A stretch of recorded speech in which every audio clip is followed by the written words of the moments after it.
양희선 장로입니다. 창세기 7장. 여호와께서 노아에게 이르시되 너와 내 온 집은 방주로 들어가라. 이 세대에서 내가 내 앞에 의로움을 내가 보았음이니라. 너는 모든 정결한 짐승은 암수 7씩 부정한 것은 암수 2씩을 내게로 데려오며 공중에서도 암수 7씩을 데려와 그 씨를 온 지면에 유전하게 하라. 지금부터 7일이면 내가 40주야를 땅에 비를 내려 내가 지은 모든 생물을 지면에서 쓸어버리리라. 노아가 여호와께서 자기에게 명하신 대로 다 준행하였더라. 홍수가 땅에 있을 때 노아가 600세라. 노아는 아들들과 아내와 며느리들과 함께 홍수를 피하여 방주에 들어갔고 정결한 짐승과 부정한 짐승과 새와 땅에 기는 모든 것은 하나님이 노아에게 명하신 대로 암수 2씩 노아에게 나와 방주로 들어갔으며 7일 후에 홍수가 땅에 덮이니 노아가 600세 되던 해 둘째 달 곧 그 달 11의 날이라. 그날에 큰 기품의 샘들이 터지며 하늘의 창문들이 열려 40주야를 비가 땅에 쏟아졌더라. 곧 그날에 노아와 그의 아들 셈, 함, 야벳과 노아의 아내와 세 며느리가 다 방주로 들어갔고 그들과 모든 들짐승이 그 종류대로 모든 가축이 그 종류대로 땅에 기는 모든 것이 그 종류대로 모든 새가 그 종류대로 버릇 생명의 기운이 있는 육체가 2씩 노아에게 나와 방주로 들어갔으니 들어간 것들은 모든 것의 암수라. 하나님이 그에게 명하신 대로 들어가매 여호와께서 그를 들여보내고 문을 닫으시니라. 홍수가 땅에 40일 동안 계속된지라. 물이 많아져 방주가 땅에서 떠올랐고 물이 더 많아져 땅에 넘치매 방주가 물 위에 떠다녔으며 물이 땅에 더욱 넘치매 천하의 높은 산이 다 잠겼더니 물이 불어서 15규빗이나 오르니 산들이 잠긴지라. 땅 위에 움직이는 생물이 다 죽었으니 곧 새와 가축과 들짐승과 땅에 기른 모든 것과 모든 사람이라. 육지에 있어 그 코에 생명의 기운에 숨이 있는 것은 다 죽었더라. 지면의 모든 생물을 쓸어버리시니 곧 사람과 가축과 기는 것과 공중의 새까지라. 이들은 땅에서 쓸어버림을 당하였을 때 오직 노아와 그와 함께 방주에 있던 자들만 남았더라. 물이 150일을 땅에 넘쳤더라. 하늘에 계신 우리 아버지여, 이름이 거룩히 여김을 받으시오며 나라가 임하옵시며 뜻이 하늘에서 이룬 것 같이 땅에서도 이루어지이다. 오늘날 우리에게 일용할 양식을 주옵시고 우리가 우리에게 죄 지은 자를 사하여 준 것 같이 우리 죄를 사하여 주옵시고 우리를 시험에 들게 하지 마옵시고 다만 악에서 구하옵소서. 대개 나라와 권세와 영광이 아버지께 영원히 싸움나이다. 아멘.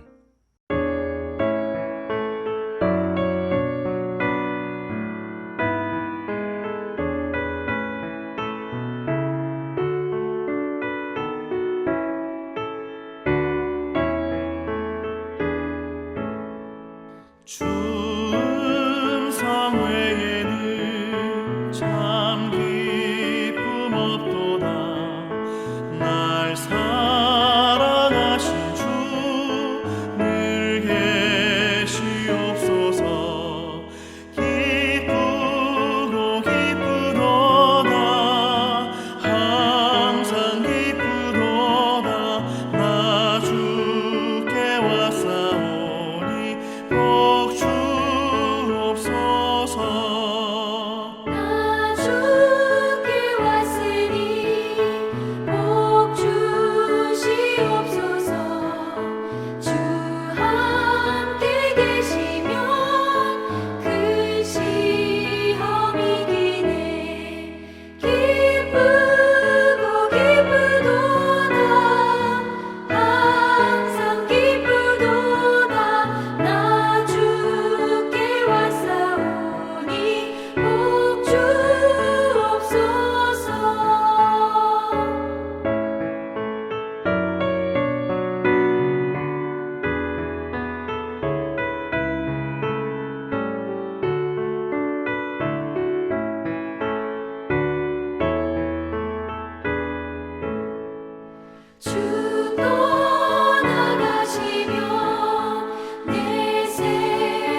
함께 보신 하나님의 말씀은 구약성경 잠언 3장 11절부터 35절까지 말씀입니다.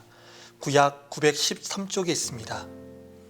제가 3장 21절부터 26절까지만 봉독해 드리겠습니다. 내 아들아, 완전한 지혜와 근신을 지키고 이것들이 내 눈앞에서 떠나지 말게 하라. 그리하면 그것이 내 영혼의 생명이 되며 내 목의 장식이 되리니 내가 내 길을 평안히 행하겠고 내 발이 거치지 아니하겠으며 내가 누울 때에 두려워하지 아니하겠고 내가 누운즉 내 잠이 달리로다. 너는 갑작스러운 두려움도 악인에게 닥치는 멸망도 두려워하지 말라. 대저 여호와는 내가 의지할 이시니라. 내 발을 지켜 걸리지 않게 하시리라. 아멘. 사랑하는 성도 여러분, 우리는 계속해서 지혜에 대한 말씀을 나누고 있습니다. 오늘은 지혜가 주는 유익에 대해서 살펴보고자 합니다. 본문 13절과 14절 말씀 보면 솔로몬은 이렇게 지혜에 대해 말씀하고 있습니다. 지혜를 얻는 자와 명철을 얻는 자는 복이 있나니 이는 지혜를 얻는 것이 은을 얻는 것보다 낫고 그 이익이 정금보다 나음이니라. 본문에 나오는 복이 있나니 라고 한 이 표현은 행복한 사람이니 라고 하는 표현으로 번역을 바꿀 수 있습니다.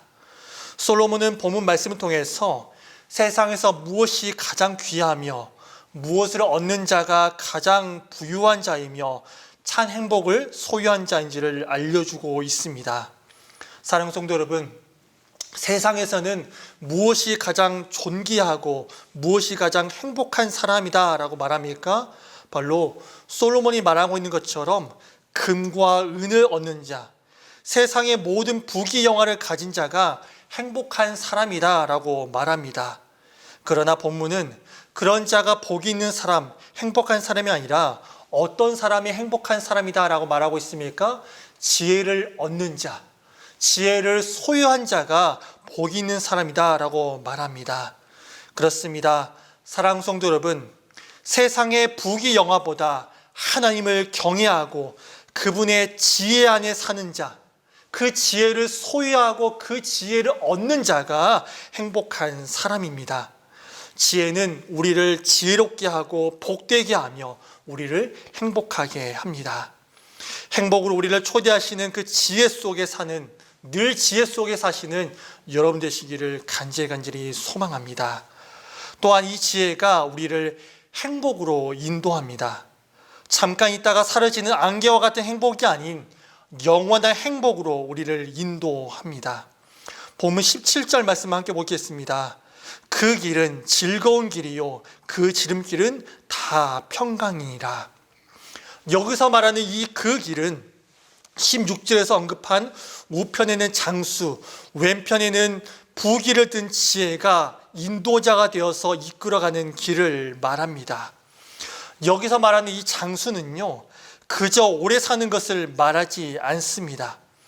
여기서 말하는 장수는 자기에게 주어진 인생을 건강하고 지롭게 사는 축복된 그런 삶, 축복된 그런 생을 말합니다. 이런 생에 하나님께서는 부귀를 더하신다라는 것입니다. 이 지혜가 우리를 즐겁고 평강으로 가는 지름길이다라고 말하고 있습니다. 혹 지혜가 인도하는 길이 좁고 협착하여서 마치 생명에 이르는 길이 아닌 사망에 이르는 음침한 골짜기로 보일 때도 있습니다. 그렇지만 그때에도 성도들은 안심하고 지혜가 인도하는 그 길로 걸어가야 합니다. 왜냐하면 지금은 험난하고 그 길이 지금은 구불구불한 그런 길일지 모르지만 그 마지막은 풍성함과 승리, 기쁨으로 끝나기 때문입니다. 그렇기에 우리는 지혜를 우리 인생을 떠받치는 인생을 떠받치는 영원히 견고한 기초요 근간으로 삼아야 합니다. 본문 19절과 20절 보면 솔로몬은 여호와 하나님께서 지혜로 세상을 창조하셨다라고 말합니다. 그렇습니다. 사랑하는 성도 여러분, 하나님은 최고의 지혜자가 되십니다. 하나님께서는 지혜로 세상을 창조하시고 지금도 하나님의 지혜로 세워진 우주가 한 점 오차도 없이 온전하게 존재하고 있습니다. 또한 그 가운데 존재한 우리도 지혜의 근거에서 세워짐을 입고 그것에 걸맞게 우리는 살고 있습니다. 그것에 맞게 우리도 걸맞게 살아가야 합니다. 또한 이 지혜는 타인과의 관계도 돈독하게 만들어 줍니다. 또한 지혜로운 자는 이웃의 필요에 민감하고 그들에게 넉넉하게 베풀며 이웃을 향하여서 악한 계획을 세우지 않습니다. 지혜와 근신을 지키는 자에게는 평안과 형통이 있어서 또한 두려움 없이 단잠을 잘 수 있습니다. 그런데요, 사랑하는 성도 여러분, 이 지혜가 꾸지람과 징계 형태로 찾아오는지도 알고 계십니까? 본문 말씀 11절 말씀 보면 이렇게 우리에게 말씀하고 있습니다. 내 아들아, 여호와의 징계를 경히 여기지 말라. 그리고 그 꾸지람을 싫어하지 말라. 사랑하는 성도 여러분, 꾸지람과 징계를 좋아하는 사람이 어디 있겠습니까? 어린 아이부터 시작해서 어른까지 모두 꾸지람과 징계를 싫어합니다. 그렇지만 지금 솔로몬은 꾸지람과 이 징계를 경히 여기지 말고 싫어하지 말라라고 말씀하고 있습니다. 왜 그렇습니까? 하나님께서 주시는 이 징계는 결코 우리를 괴롭게 하거나 고통스럽게 하기 위한 것이 아니기 때문입니다. 오히려 그것은 본문 12절에서 말씀하고 있는 것처럼 사랑하는 자, 그 기뻐하는 아들들에 대한 사랑의 징표이기 때문입니다. 그렇기에 히브리서 12장 5절 말씀도 보면 이렇게 말씀하고 있습니다. 내 아들아, 주의 징계하심을 경히 여기지 말며 그에게 꾸지람을 받을 때에 낙심하지 말라. 이처럼 하나님의 징계가 선한 동기, 징계를 받은 자를 온전하고 아름답게 세우기 위해 행하는 것이기 때문에 우리는 이러한 것들을 즉각적으로 적극적으로 받아들여야 된다라는 것입니다. 하지만 이러한 징계와 꾸지람을 싫어하고 경솔하게 여긴다면 현재의 자신을 고수하겠다고 하는 그런 뜻이고 하나님과 상관없이 내가 살겠다라고 하는 어리석은 그러한 태도라는 것입니다. 비록 지금 받는 징계가 고난과 고통이 될 수 있지만 히브리서 12장 11절에서는 다음과 같이 말씀하고 있습니다.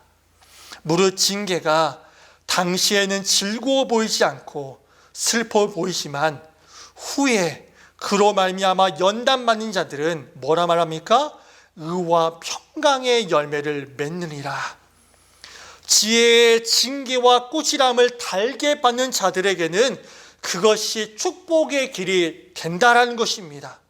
지혜의 징계와 꾸지람을 달게 받는 자들에게는 그것이 의와 평강의 열매를 맺게 된다라고 분명하게 말씀하고 있습니다. 말씀 정리합니다. 사랑하는 성도 여러분, 세상의 부귀영화와 은과 금을 위해서 사는 인생이 아니라 그보다 더 귀하고 중요한 지혜를 얻는 자들이 되시기를 소망합니다. 이 지혜를 얻는 자가 진정으로 복된 자이며 행복한 사람입니다.